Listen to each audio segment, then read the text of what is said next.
కథాభిమానులకి స్వాగతం. ఈరోజు వినబోయే కథ చావద్దు. రచయిత శీలా వీర్రాజు గారు. ఈ కథని 1976లో రచించారు. తిరిగి 1994లో ఆహ్వానం మాసపత్రికలో ఇది పునర్ముద్రించబడింది. మరి వినండి శీలావి గారి చావద్దు కథ. ఇల్లు ఇంకా 100 గజాల దూరంలో ఉంది. అరుగు మీద జనం కనిపించడం లేదు. ఏమైనా జరుగుంటే జనం ఇంటి ముందు పోగి ఉండేవారు. నేల కూడా బురదతో తడిగా లేదు. ప్రాణం కొంత కుదుటపడింది.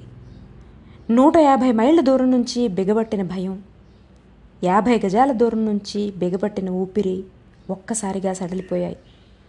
అమ్మయ్యా అనుకున్నాడు. రిక్షా గుమ్మం ముందాగింది. రిక్షా ఆగడం చూసి చుట్టుపట్ల ఇళ్లవాళ్లు అరుగు మీదకి వచ్చి చూస్తున్నారు. కొందరు తలుపుల వెనక నుంచి, మరికొందరు కిటికీల అవతల నుంచి. వాళ్ళు అలా చూడడం ఏమిటోలా ఉంది, కొత్తగా ఉంది.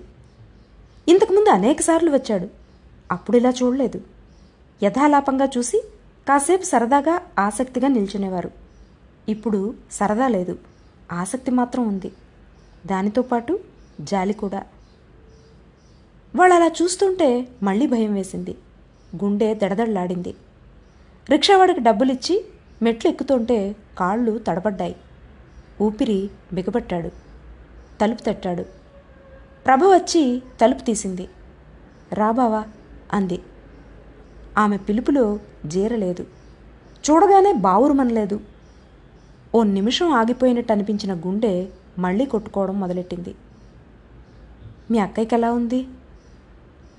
కొద్దిగా కోలుకుంది, హాస్పిటల్లో చేర్పించాం. ఇంతకీ జబ్బేమిటి? ప్రభ మాట్లాడలేదు. అమ్మా నాన్న హాస్పిటల్లోనే ఉన్నారు.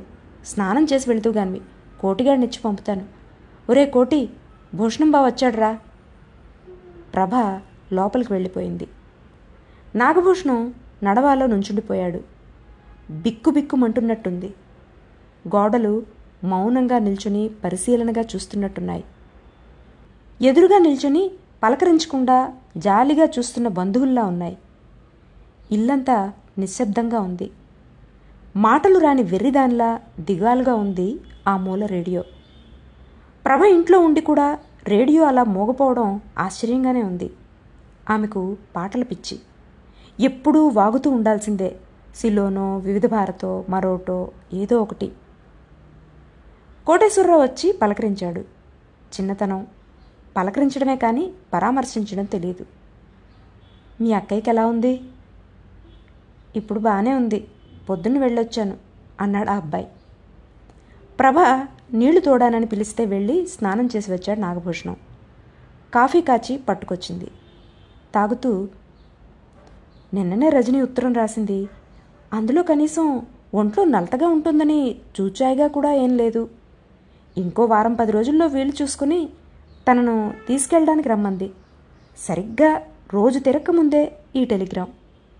ఏమిటంత జబ్బు? డాక్టర్ ఏం చెప్పాడు అన్నాడు నాగభూషణం. ఇప్పుడే వస్తున్నా, పొయ్యి మీద పోపు మాడిపోతోంది అంటూ లోపలికి హడావుడిగా వెళ్ళింది ప్రభ. నాగభూషణం కాఫీ తాగేశాడు. ప్రభ వంటింటి పనిలో సతమతమవుతున్నట్టుంది. వంటింట్లోంచి గిన్నెల శబ్దం వినిపిస్తోంది. ఓ 2 నిమిషాలు చూసి హాస్పిటల్కి వెళదామని లేచాడు. ప్రభతో చెప్తే, 10 నిమిషాలు ఆగుబావా, తమ్ముణ్ణి దుకాణం దగ్గరకు పంపించాను, వచ్చేస్తాడు. వాణ్ణి తోడు తీసుకుని వెళ్తూ గాని అంది. పర్వాలేదులే, నేను వెళ్ళగలను. ఊరేం కొత్త కాదు కదా, ఏ హాస్పిటల్లో చెప్పు అన్నాడు. ఆమె హాస్పిటల్ పేరు, ఎక్కడ ఉన్నది మొదలైన వివరాలు చెప్పింది. నాగభూషణం అరుగు దిగి వీధిలోకి వచ్చాడు. ఇళ్ల అరుగుల మీద ఉన్న వాళ్ల చూపులన్నీ అతని మీదే ఉన్నాయి. కుళాయి దగ్గర ఆడవాళ్ళందరూ అతని వైపే కళ్ళార్పకుండా చూస్తున్నారు, గుసగుసలాడుతున్నారు. వాళ్ళు అలా పట్టి పట్టి చూడడం అతనికి ఇబ్బందిగా ఉంది. పెళ్ళాం లేచిపోయిన మొగుణ్ణో, పెళ్ళాం ఆత్మహత్య చేసుకున్న మొగుణ్ణో చూసినట్టు చూస్తున్నారు. ఏదైనా రిక్షా కనిపిస్తే బావుణ్ణు. ఒక్కటీ ఖాళీగా కనిపించడం లేదు. తల వంచుకుని నడుస్తున్నాడు. తప్పు చేసిన వాళ్ళలాగా ఆ నడక అతనికే కష్టంగా ఉంది. రోడ్డు చివరకు వచ్చాడు. రిక్షా దొరికింది. హాస్పిటల్కి బేరమాడి ఎక్కి కూర్చున్నాడు. తొందరగా పోనీబోయ్ అని వాడికి చెప్పాడు. ఎంతగా నచ్చ చెప్పుకున్నా మనసు అదిరి అదిరి పడుతోంది. రజనీకి ప్రమాదం తప్పి ఉండొచ్చు. లేకపోతే ప్రభ అంత తాపీగా మెసిలేదు కాదు. అలాంటి ప్రమాద పరిస్థితే కానీ ఉంటే రావడంతో హాస్పిటల్కి బయలుదేరి తీసేది. కానీ నాగభూషణం తేలిగ్గా గాలి పీల్చుకోలేకపోయాడు. వీధిలో వాళ్ల జాలి చూపులే అతన్ని భయపెడుతున్నాయి. బావురుమంటున్న ఇల్లు, గుసగుసలాడుతున్న వీధి అతన్ని జడిపిస్తున్నాయి. ఊపిరికి మధ్య గతుక్కుమంటున్నాడు. ఆలోచనకి మధ్య లేతాకులా అల్లల్లాడిపోతున్నాడు. రజనీని కళ్ళతో చూసే వరకు మనసుకు అసహనమే. నిజాన్ని నమ్మలేని పిరికితనం జ్వరంలా ఆవరించింది. ఆలోచించే కొద్దీ జ్వరం మరింత తీవ్రమవుతోంది.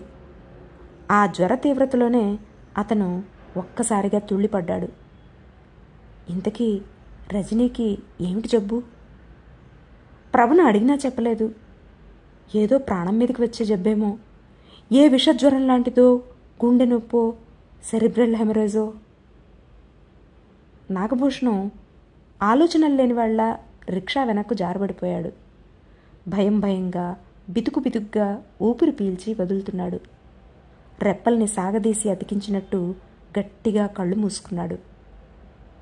రిక్షా ఆగిపోయింది. కళ్ళు తెరిచాడు. హాస్పిటల్. 2-3 చోట్ల వాకప్ చేసి వార్డులోకి వెళ్ళాడు. అత్తగారు కనిపించింది.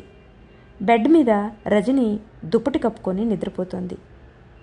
వచ్చావా నాయనా అంది అత్తగారు. ఆమె కంఠంలో జీర, ఆమె ముఖంలో దుఃఖం గూడు. రజని కళ్ళు తెరిచి చూసింది. నిద్రపోవడం లేదు, మేలుకునే ఉంది. కళ్ళు తెరిచి అలాగే చూస్తోంది. ఒకటే చూపు, పాడైపోయిన గడియారం ముళ్ళులాగా కదలని చూపు, ప్రాణం ఎగిరిపోతే నిలిచిపోయిన చూపు, భయపెట్టే చూపు. అతనికి భయం వేసింది. క్షణంసేపు గుండె దడదడలాడింది. అంతలోకే కుదుటపడింది. ఆమె పెదాలు కదులుతున్నాయి. అది కదలిక కాదు, అదురు. భూకంపం వస్తే నేల అదిరినట్టు, అడ్డుపెట్టిన మూత ఎగిరిపడుతున్నట్టు గుండెల్లోంచి దుఃఖం గొంతులోంచి తన్నుకొస్తోంది కాబోలు. పెదాల్ని ఎంత గట్టిగా బిగించినా నిలవడం లేదు. డయాఫ్రమ్లా అదిరిపోతున్నాయి. పట్టు సెడలి అల్లల్లాడిపోతున్నాయి. ఎలా ఉంది రజని? నీ ఒంట్లో ఇప్పుడు ఎలా ఉంది? నుదుటి మీద చెయ్యేసి ప్రేమతో జుత్తు నిమురుతూ అడిగాడు. ఆమె రబ్బరు బుడగలా పేలిపోయింది. గండిపడి పొర్లిపోతున్న వరదలాగా, విరుచుకుపడుతున్న వెల్లువలాగా దుఃఖం పొర్లిపోతోంది. కళ్ళ నుండి తెగిపోని ఒకే ధారగా కన్నీళ్లు. తలగడలో ముఖం దాచుకుని భోరున ఒకటే ఏడుపు. పసిపాపలాగా వెక్కి వెక్కి ఏడుస్తోంది. ఎంత గట్టిగా తలగడకి నోటిని అదుముకున్నా ఏడుపు ఆగడం లేదు. నాగభూషణం ఎంతగా ఆమెను సముదాయించినా ఆ ప్రవాహానికి అడ్డుకట్ట వేయలేకపోతున్నాడు. అతను ఊరడించే కొద్దీ ఆమెకు మరింతగా దుఃఖం కట్టలు తెంచుకుని పొర్లుకొస్తోంది. ఊపిరిని పీల్చడం కూడా మర్చిపోయి ఒక్కొక్కప్పుడు దుఃఖాన్నే మింగేసి ఎక్కిళ్లు పడుతోంది. ఆమెను ఊరుకోపెట్టడం అతనికి చేత కాలేదు. ఆమె ఏడుపు చూస్తే కళ్ళనీళ్లు తిరుగుతున్నాయి. మాట కూడా సరిగా గొంతులోంచి రావడం లేదు. మాటిమాటికి గొంతు సరిచేసుకుని ఊరుకోబెడుతున్నాడు. ఏమిటండి జబ్బు? నాగభూషణం అత్తగారిని అడిగాడు. అతని అత్తగారు గచ్చు మీదే చతికిలపడి గోడకి జారపడి కొంగు అడ్డు పెట్టుకుని లోపలే ఏడుస్తోంది. అతను అడిగిన ప్రశ్నకు ఆవిడ మరింత దుఃఖంతో కుళ్ళిపోయింది. వాళ్ళని చూస్తుంటే నాగభూషణానికి గుండె నిలవడం లేదు. ఏ భయంకర వార్త వినాల్సి వస్తుందోనని అదిరిపోతున్నాడు. ప్రతి సెకను మీద పడబోయే పెద్ద పులిలాగా అనిపిస్తోంది. తను ఊహించినది నిజమే కావచ్చు. ఏ గుండె జబ్బు అయితే తన గతేమిటి? తన రజని తనకిక దక్కదా? తన ప్రాణానికి ప్రాణంగా మెలిగిన తన రజని తనను ఒంటరివాడిని చేసి వెళ్ళిపోతుందా? నర్సు వచ్చి కోప్పడింది. ఏమిటండి ఆవిడని అలా ఏడిపిస్తున్నారు? ఆవిడ మనసు బాగా దెబ్బతింది. ఎవరో ఒకరు రావడం, ఆవిడని ఏడిపించడం ఇదేం బాగుండలేదు. మీరు కాసేపు బయటికి వెళ్ళండి అంది నాగభూషణాన్ని వాళ్ళ అత్తను చూసి. సిస్టర్, ఊరు నుంచి ఇప్పుడే వచ్చాను. రజనీకి సీరియస్గా ఉందని మామగారు టెలిగ్రామ్ ఇస్తే వచ్చాను. ఇప్పుడు ప్రమాదమేమీ లేదు కదా? ఇంతకీ జబ్బేమిటో ఎవరూ చెప్పడం లేదు. ఆవిడకున్న కంప్లైంట్ ఏమిటి సిస్టర్? ఆయనేనమ్మా అల్లుడు గారు అంది వాళ్ళత్త. అలాగా, రండి, డాక్టర్ గారిని కలుసుకుందరు గాని వివరంగా అన్ని విషయాలు మాట్లాడతారు అందామె. అలా అంటూ ఆమె చూసిన జాలిచూపు అతను భరించలేకపోయాడు. గుండె చేత్తో పట్టుకున్నట్టుగా నర్సు వెంట వెళ్ళాడు. ఆమె అతన్ని బయట కూర్చోపెట్టి డాక్టర్తో మాట్లాడి వచ్చింది. ఆ తర్వాత అతన్ని తీసుకువెళ్ళి పరిచయం చేసింది. నాగభూషణం రజనీ ఆరోగ్యం గురించి అడిగాడు. మరేం పర్వాలేదు, ఆవిడ కోలుకుంటున్నారు, ఆందోళన ఏం లేదనుకోండి. అయినా డాక్టరు మధ్యలోనే ఆగిపోయి అతని వైపు చూశాడు. ఏమిటది అన్నట్టుగా చూశాడు నాగభూషణం. చాలా ఘోరం జరిగిపోయింది. మీరు దాన్ని ఎలా తీసుకుంటారో తెలీదు. అప్సెట్ కాకుండా తాపీగా సానుభూతితో ఆలోచించాలి. నాగభూషణం ఊపిరి బిగబట్టి చెప్పండి అన్నాడు. విజయదశమికి ఊళ్ళో పందిళ్ళు వేసి నాటకాలు వేస్తుంటారు కదండి, చూద్దామని మీ ఆవిడ వాళ్ళ తమ్ముడిని తీసుకుని వెళ్ళిందట. తిరిగి వస్తున్నప్పుడు కాళ్ళ దగ్గర స్టూల్స్కి వస్తోందని వాళ్ళ అక్కయ్యని అక్కడే ఉండమని చెప్పి గట్టు దిగట్ట అబ్బాయి. 2 నిమిషాల్లో తిరిగి వచ్చేసరికి ఆవిడ అక్కడ లేదట. ఇల్లు దగ్గరే కదా, వెళ్ళిపోయిందేమోనని ఇంటికొచ్చి చూస్తే ఇంటి దగ్గరికి రాలేదట. రాత్రల్లా వెతికారట కానీ దొరకలేదు. పొద్దున్న ఆ కాలవగట్టున ఆయిల్ మిల్లు పక్కన హై స్కూల్ కాంపౌండ్లో కొన ఊపిరితో మూలుగుతుంటే వాచ్మెన్ చూసి 4 పోగేసుకుని హాస్పిటల్లో చేర్చాడు. ఆ తర్వాత మీ ఇంట్లో వాళ్ళకి తెలిసింది. పందిళ్ళు చూస్తున్నప్పుడు ఎవరో 3 వ్యక్తులు కొంత దూరం వెనకే తిరిగి ఏడిపించారట. ఆ తర్వాత మళ్ళా వాళ్ళు కనిపించలేదట. బహుశా వాళ్లే ఈ పని చేసుంటారు. కనిపించకుండా వెంటపడి సమయం చూసి మీదపడి ఉంటారు. నాగభూషణం ఆలకిస్తున్నాడే గాని డాక్టర్ చెప్తున్నదేం వినిపించడం లేదు. తన మనస్సు వికలమైనట్టు డాక్టర్కి కనిపించకూడదని అతి కష్టం మీద నిగ్రహించుకునే ప్రయత్నం చేస్తున్నాడు. అలాగా, ఐసి అని అతి సామాన్యంగా అనడానికి ప్రయత్నిస్తున్నా ఆ కంఠం అతనికే వింతగా అనిపిస్తోంది. ఆలోచించే ఓపిక కూడా ఉన్నట్టు లేదు. మనసు మొద్దుబారిపోయినట్టుంది. చాలా నిస్త్రాణగా ఆలకిస్తున్నాడు. వార్డులోంచి పిలుపు వస్తే డాక్టర్ మళ్ళీ కలుద్దాం అని లేచాడు. నాగభూషణం యువతలకు వచ్చాడు. ఎక్కడైనా ఏకాంత ప్రదేశంలోకి వెళ్ళి కూర్చోవాలని ఉంది. ఇలా అర్ధాంతరంగా వెళ్ళిపోవడం బాగుండదని ఆగిపోయాడు. రజనీ దగ్గరకు వచ్చాడు. ఆమె ఇంకా వెక్కిళ్ళు పడుతూనే ఉంది. ఊరుకోమని చెప్దామనుకున్నాడు. ఎంత ప్రయత్నించినా మాట బయటికి రావడం లేదు. మాట మాత్రమే కాదు, కనీసం శబ్దం కూడా. మూగవాడిలాగా అయిపోయాడు. ఇంత అకస్మాత్తుగా తనలో వచ్చిన ఈ మార్పును రజనీ గుర్తుపట్టకూడదని లాకర్ మీదున్న బత్తాయికాయ తీసి వలుస్తూ అతి ప్రయత్నం మీద మాటల్ని కూడగట్టుకున్నాడు. వలిచిన తొనల్ని ఆమెకి ఇస్తూ కూడగట్టుకున్న మాటల్ని అనబోయి ఏమీ అనలేక పొడి పొడిగా ఇందా ఇవి తిను అని మాత్రమే అనగలిగాడు. అప్పటికే అతని కంఠం పూడుకుపోయింది. ఎవరో గొంతును పిడికిట్లో పట్టి బిగించేస్తున్నట్టు కీచుగా బయటపడ్డాయి మాటలు. ఇంకా నోరు విప్పితే మనసే బయటపడేట్టు ఉంది. మౌనంగా తొనల్ని ఒక్కటొక్కటిగా వలిచి లోపల గింజల్ని తీసి ఆమెకిస్తున్నాడు. ఆమె అందుకోకపోతే అతనే ఆమె నోటిలో పెడుతున్నాడు. మధ్య మధ్య కళ్ళ నీళ్లు తుడుస్తున్నాడు. గాలికి తల వెంట్రుకలు మాటిమాటికి నుదుటి మీదకు ఎగిరిపడుతుంటే వెనక్కు సర్దుతున్నాడు. 2-3 అక్షరాల మాటలు పొడి పొడిగా అప్పుడప్పుడు మాట్లాడుతున్నాడు.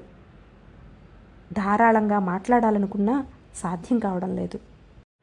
మామగారు ఫ్లాస్కులో కాఫీయో పాలో పట్టుకొని వచ్చారు. ఆయన పలకరిస్తే అతి కష్టం మీద మాటలు తడుముకుంటూ సమాధానం చెప్పాడు.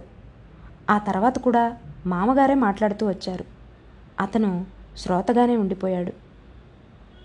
భోజనానికి టైం అయ్యిందని ఇంటికి వెళ్ళి భోంచేసి వద్దామని మామగారు పిలిచినా నాగభూషణం వెళ్ళలేదు. వెళ్తే వీధిలో వాళ్ళందరూ తన కేసు చూస్తారు. వాళ్ల చూపుల్ని తట్టుకోవడం ఇప్పుడిక తనకి చేత కాదు. ఇంతకుముందు కొద్దిగానైనా భరించగలిగాడు.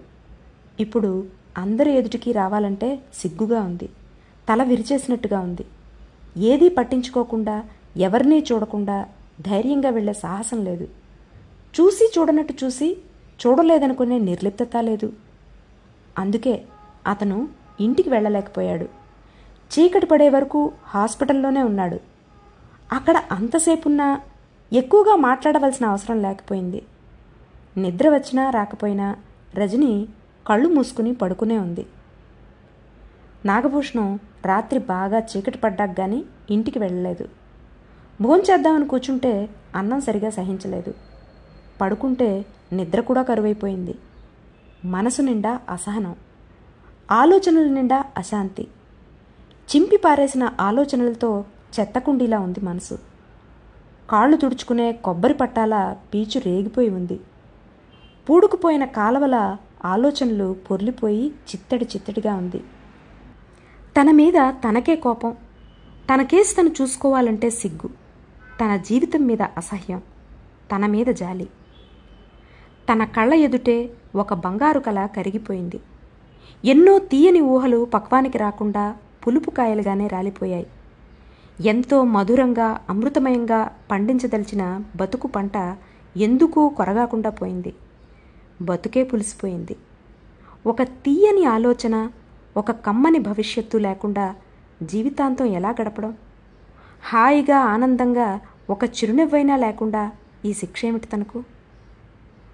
అతనికి తెలియకుండానే కన్నీరు చెంపల మించి జారిపోయింది. ఆ రాత్రి అతను నిద్రపోనేలేదు. ఉదయం హాస్పిటల్కి వెళ్ళేప్పుడు బావమరిదిని పంపి ఇంటికే రిక్షా తెప్పించుకుని వెళ్ళాడు. మధ్యాహ్నం భోజనానికి రాలేదు. హోటల్లో తినేసి వచ్చాడు. రజనీకి అత్తగారికి క్యారియర్ వచ్చింది. రజని ఆకలిగా లేదు, తినలేను అంటే, చూడు అసలే నీరసంగా ఉన్నావు, అన్నం తినకపోతే మరీ నీరసపడిపోతావు, తిను అన్నాడు. ఆమెకు కళ్ళ నీళ్లు తిరిగాయి. 2-3 బొట్లు టపటపా రాలిపడ్డాయి. ఆమె ఎందుకు కళ్ళనీళ్లు పెట్టుకుంటోందో అతనికి అర్థమైంది. ఇంతకుముందు ఎప్పుడైనా ఆమె అన్నం తిననంటే దగ్గరుండి ప్రేమతో బుజ్జగించి కబుర్లు చెప్పి మురిపించి అభిమానంతో కోప్పడి చిన్నపిల్లల ఆమెను బెల్లించి తను చిన్నపిల్లవాడై ఆమె అన్నం తినే వరకు వేధించుకు తినేవాడు. కూర్చున్న స్థలంలోంచి ఆమె లేవలేకపోతే బలవంతంగా చేతుల మీద ఎత్తి పట్టుకొని లాక్కొచ్చేవాడు. అలా అతని చేత ఎత్తించుకోవాలనే ఆమె భోజనం చేయనని అప్పుడప్పుడు మొరాయించేది. ఆ దృశ్యాలే ఆమె కళ్ళ ముందు తిరిగి ఉండాలి. నాగభూషణం కళ్ళల్లోనూ అవే దృశ్యాలు. దొరికిపోయిన దొంగలాగా నాగభూషణం ఆమె ముఖంలోకి చూడలేకపోయాడు.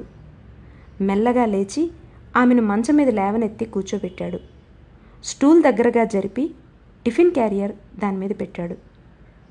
చూడు రజని, ఎలాగోలా హితో చేసుకుని అన్నం తినాలి, లేకపోతే మరీ నీరసంగా ఉంటుంది, తిను, నువ్వు తినకపోతే నా మీద ఒట్టే అన్నాడు. అతనికి ఒట్ల మీద నమ్మకం లేదు, అది ఆమెకు తెలుసు. తను తనలాగా మాట్లాడలేకపోతున్నానని అతనికి కూడా తెలుసు. ఆమె ఎంగిలిపడి మానేసింది. ఆమెను మరిక బలవంతం చేయలేకపోయాడు. సాయంకాలం వరకు అక్కడే ఉండాలంటే నాగభూషణానికి బోరుగా అనిపించింది. అలా వెళ్ళొస్తానని చెప్పి దగ్గరలో సినిమా హాల్ ఉంటే మ్యాట్నీకి వెళ్ళాడు. సినిమా చూసే మూడు కూడా లేదు. హాస్పిటల్లో పరాయి వాళ్ల ముందు కూర్చున్నట్టు కూర్చోవడం చాలా ఎబ్బెట్టుగా ఉంది. బయటకొచ్చి ఊళ్ళో పట్టపగలు తిరగాలంటే ఏమిటోలా ఉంది. చీకటి పడే వరకు ఎలాగోలా గడపడం కావాలి. హాల్లో కూర్చున్నాడే గాని ఆలోచనలు అక్కడ ఆగలేదు. ఇంటర్వెల్ వరకు ఏదో విధంగా గడిపినా ఆ తర్వాత నిద్రపోయాడు. సినిమా విడిచిపెట్టాక ఎవరో నిద్ర లేపితే లేచాడు. హోటల్లో కాఫీ తాగి హాస్పిటల్లో ఓ పావుగంట ఉండి ఇంటికి వెళ్ళిపోయాడు.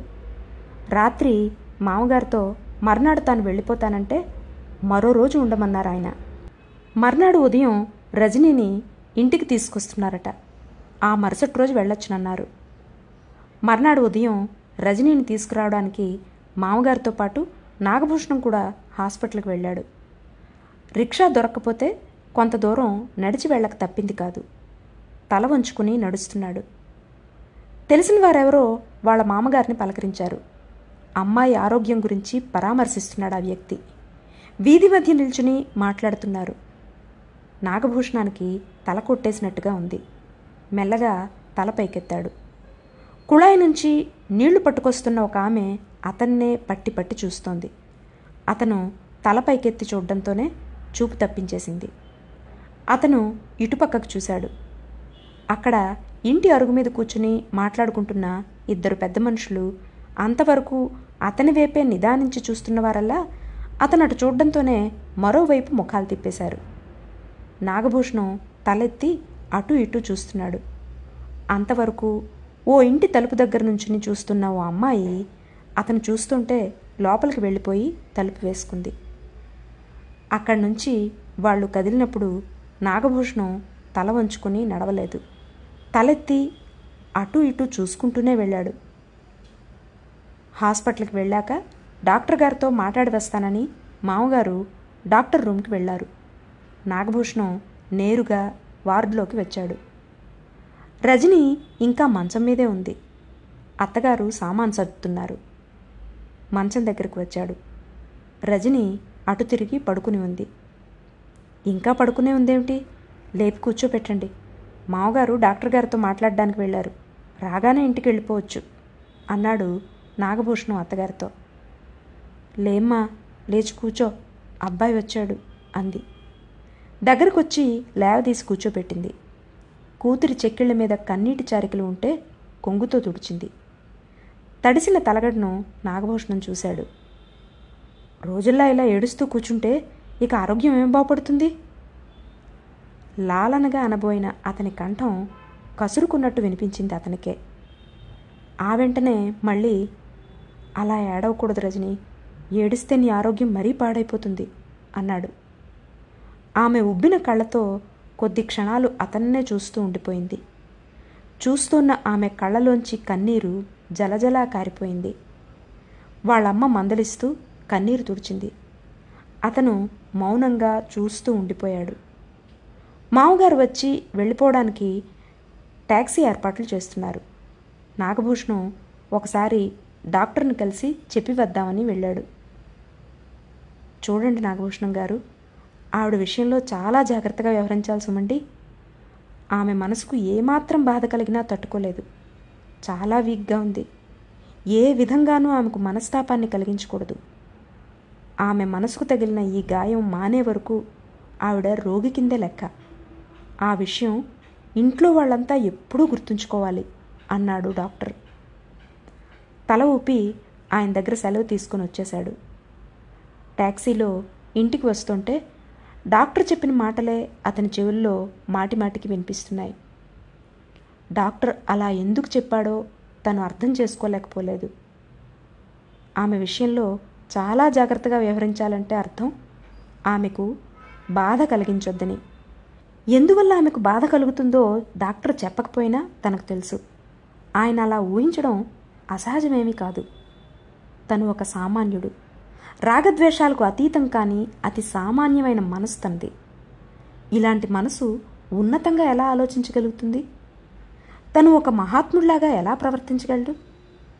ఏ ప్రత్యేకత లేని, ఏ గొప్పతనము లేని అతి సాధారణమైన మామూలు మనిషి తను. నాగభూషణానికి గత 2 రోజులుగా మాటిమాటికి ఇద్దరు వ్యక్తులు గుర్తుకొస్తున్నారు. వాళ్ళని గురించి ఆలోచించడం అతనికి ఇష్టం లేకపోయినా వాళ్ళు అస్తమానం గుర్తుకొస్తూనే ఉన్నారు. ఇప్పుడు కూడా గుర్తుకొచ్చారు. అతని కళ్ళల్లో ఎప్పుడో చిన్నప్పుడు వాళ్ళ వీధిలో ఉండే రాములు కదిలాడు. రాములు ఓ అల్యూమినియం కంపెనీలో పోతపోసిన పాత్ర సామానులకు తరిమెన పెట్టే కార్మికుడు. తన భార్య మరొకరితో తిరుగుతోందని చావగొడితే పుట్టింటికి పారిపోయి 2 నెలల తర్వాత వచ్చినప్పుడు ఏమీ జరగనట్టే అన్నీ మర్చిపోయి ఏలుకున్నాడు. రాములు మహాత్ముడు కాడు, మామూలు మనిషి. నాగభూషణం రాముల్ని గురించి ఆలోచించాడు. అతని కళ్ళల్లో మరో వ్యక్తి కూడా కదిలాడు. వాళ్ళ ఆఫీసులో లోగడ పనిచేసి మానేసిన వహీదున్నీసా బేగం భర్త అతను. వహీదున్నీసా కొంతకాలం క్రితం ఓ కేసులో చిక్కుకున్నట్టు ఆఫీసులో చెప్పుకున్నారు. పోలీస్ రైడింగ్లో ఓ హోటల్లో పట్టుబడిందట. అప్పట్లో పోలీసులు ఆఫీస్ చుట్టూ 4-5 సార్లు తిరగడం చూసి కూడా అదే సెక్షన్లో పనిచేస్తున్న ఓ యూడీసీ ఆమెను పెళ్లి చేసుకున్నాడు. వాళ్ళకిప్పుడు 2 పిల్లలు కూడా. ఆ యూడీసీ హుస్సేని మహాత్ముడు కాడు, అతి సాదా వ్యక్తి. నాగభూషణం హుస్సేని గురించి ఆలోచించాడు. రాములు, హుస్సేని తనలాంటివారే, తనకన్నా అతి సామాన్యులే. కానీ నాగభూషణం ఆలోచనలు ట్యాక్సీతో పాటు ఆగిపోయాయి. గుమ్మం ముందు ఆగిన ట్యాక్సీని, అందులోంచి దిగుతోన్న రజనీని వీధంతా చూస్తున్నా నాగభూషణం ఆమెకు చెయ్యి ఆసరా ఇచ్చి మెల్లగా మెట్లు ఎక్కించి లోపలికి తీసుకెళ్లాడు. ప్రభ ఎదురొచ్చి పలకరిస్తే ఆమెను కావలించుకుని గొల్లున ఏడ్చేసింది రజని. ఎంతకీ ఆమె ఊరుకోకపోతే నాగభూషణమే కల్పించుకుని గదిలోకి తీసుకెళ్లి మంచం మీద కూర్చోబెట్టాడు. జేబు రుమాలతో ఆమె కన్నీటిని తుడిచాడు. ప్రభ రజనీకని కాఫీ పట్టుకొస్తే తనే అందుకుని చల్లార్చి ఆమెకు పట్టాడు. ఆమె ఉలుకు పలుకు లేకుండా అతను చేసే ప్రతి చర్య నీళ్లు నిండిన కళ్ళతో చూస్తూ నిర్లిప్తంగా అతను చెప్పినట్టు చేస్తోంది. ఆమె అలా చూస్తుంటే నాగభూషణానికి గుండె దేవినట్టుగా ఉంది. ఎప్పుడూ కలకల్లాడుతూ కబుర్లు చెబుతూ ఉండే ఆమె చలాకీతనం ఇప్పుడు లేదు. పాడైపోయిన రేడియోలా దిగులుగా ఉందామె. గూడు వదిలిన పక్షిలా చిరునవ్వు ఎటో ఎగిరిపోయింది. కళ్ళల్లో వెలుగులు లేవు, మబ్బేసినట్టు మసకబారిపోయాయి. ఆగిపోయిన గోడ గడియారంలా ఉందామె. క్షణం తీరిక లేనట్టు ఏదో ఒక పని చేస్తూనే ఉండేది ఎప్పుడు. ఆ చైతన్యం, ఆ ఉత్సాహం ఇప్పుడు ఏ మరలోనో చిక్కుకుపోయాయి కాబోలు. ఏ తుప్పు పట్టిన చక్రంలోనో ఘనీభవించిపోయి ఉండాలి. ఆ రజనీకి ఈ రజనీకి ఎంత తేడా! అప్పుడు ఆమె వర్షాకాలంలో కొండవాగు, ఇప్పుడు ఎండిపోయి ఇసుక డొక్కలతో దైన్యాన్నంతా నింపుకున్న వేసవి వాగు. నాగభూషణం ఓ 5 నిమిషాలు ఆమె పక్కనే మంచం మీద కూర్చుని కాసేపు పడుకొని రెస్ట్ తీసుకో అని చెప్పి వచ్చేశాడు. నడవాలో భోజనాల టైం వరకు న్యూస్ పేపర్ తిరగేస్తూ ఉండిపోయాడు. భోజనం చేసి ఈజీ చైర్లో అలా జారబడితే నిద్ర పట్టేసింది. లేచేసరికి 3 అయ్యింది. ముఖం కడుక్కుందామని తువ్వాల గురించి రజనీ ఉన్న రూంలోకి వెళ్ళాడు. మంచం మీద గోడకు చేరబడి ఏదో రాసుకుంటున్న రజనీ అతని అలికిడి విని చటుక్కున రాయడం ఆపేసి కాగితాన్ని తలగడ కింద పెట్టేయడం నాగభూషణం చూశాడు. కానీ అట్టే పట్టించుకోలేదు. కానీ బాత్రూంలో సబ్బుతో ముఖం రుద్దుకోపోతూ చటుక్కున ఆగిపోయాడు. మనసులో ఏ మూలో కదిలిన చిన్న ఆలోచన మనసంతా తరంగాలుగా చుట్టేసి అల్లుకుపోయింది. అతను సబ్బుని నీళ్ల చెంబుని అక్కడ పడేసి హడావుడిగా ఆమె గదిలోకి వచ్చాడు. ఆమె చేతిలో కాగితాలు లేవు, కానీ పెన్ను మాత్రం క్యాప్ తెరిచే ఉంది. చేతిలోని పెన్నును చాలా తాపీగా కింద పెట్టి పక్కన గ్లాసులో నీళ్లు ఉంటే తీసుకుని తాగింది. నాగభూషణం తువ్వాలు పెట్టడానికి వెళ్ళినట్టుగా అక్కడ పడేసి చొక్కా వేసుకుని యువతలకు వచ్చేశాడు. నడవాలోనే ఈజీ చైర్లో న్యూస్ పేపరు, వారపత్రిక చూస్తూ ఉండిపోయాడు. ఇంట్లో వాళ్ళు మధ్యాహ్నం కాసేపు ఓ కునుకు తీసి ఇప్పుడే లేచి టిఫిన్లు చేసే ప్రయత్నంలో ఉన్నారు. మామగారు ఇంకా నిద్ర లేవలేదు. కోటి మధ్యాహ్నం అసలు ఇంట్లోనే లేడు. రజని బాత్రూమ్కి కాబోలు దొడ్లోకి వెళ్ళింది. ఆమె తిరిగి వచ్చేసరికి నాగభూషణం గదిలో తలదూకుంటున్నాడు. ఆమె మామూలుగా వచ్చి పడుకుంది. నాగభూషణం మంచం మీద కూర్చుని అటు తిరిగిపోయి ఉన్న ఆమెను తన వైపు తిప్పుకున్నాడు. ఆమె కళ్ళల్లోకి చూస్తూ, రజని, రేపు నేను వెళ్ళిపోతున్నాను. నీ ఒంట్లో బాగా స్వస్థత చేకూరాక ఉత్తరం రాస్తే వచ్చి తీసుకువెళ్తాను. నీకు తెలుసు కదా నేను ఒంటరివాణ్ణని. నువ్వు లేకపోతే నేను పిచ్చివాణ్ణి అయిపోతాను. నాకు శాశ్వతంగా దూరమై నన్ను పిచ్చివాణ్ణి చేయనని చెప్పు. నువ్వేమీ తప్పు చేయనప్పుడు నువ్వెందుకు అలా బాధపడతావు? చచ్చిపోవాలనుకోవడం శుద్ధ తెలివి తక్కువ. అలాంటి పిచ్చి పిచ్చి ప్రయత్నాలు చేయనని మాటివ్వు. రజని, నువ్వు ఆ ప్రయత్నాలు చేయొద్దు. అంత ఘోరంగా నన్ను శిక్షించొద్దు. రజని తలగడ కింద చేయి పెట్టి చూసింది. అక్కడ ఉంచిన కాగితం చేతికి తగల్లేదు. చివాలన లేచి కూర్చుని తలగడ తీసింది. కాగితం లేదు. నాగభూషణం జేబులోంచి అసంపూర్తిగా రాసి ఉన్న ఓ కాగితం తీసి ఆమె కళ్ళ ఎదుటనే ముక్కలు ముక్కలుగా చించేసి కిటికీలోంచి అవతలకు విసిరేశాడు. ఈ ఉత్తరం నేను చూసుండకపోతే ఏ రాత్రి వేళ నువ్వు... అతను ఇంకా మాట పూర్తి చేయలేదు. రజని బోరున ఏడుస్తూ అతని గుండెల మీద వాలిపోయింది.